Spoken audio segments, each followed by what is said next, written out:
முருகப்பெருமானின் 5ஆம் படை வீடான திருத்தணி முருகன் கோவிலில் மாசி பெருவிழா 4ஆம் நாள் பல்லாக்கு சேவை வாகனத்தில் முருகப்பெருமான் வீதி உலா வந்துள்ளார்.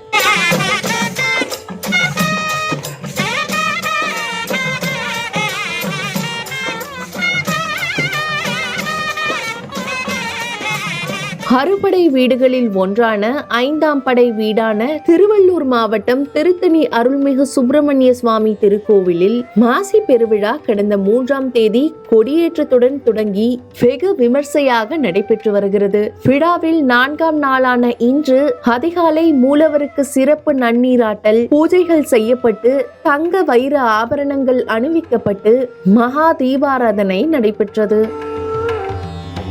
இதில் தமிழகத்தின் பல்வேறு பகுதிகளில் இருந்து ஆயிரக்கணக்கான பக்தர்கள் சாமி தரிசனம் செய்தனர். பின்னர் அதனைத் தொடர்ந்து வள்ளி தெய்வானை சமோதே உற்சவர் முருகப்பெருமான் சிறப்பு மலர் அலங்காரத்தில் மங்கள வாத்தியம் மேளங்கள் முழங்க பல்லாக்கு சேவை வாகனத்தில் மாடவீதியை சுற்றி எழுந்தருளி பக்தர்களுக்கு அருள் பாலித்தார்.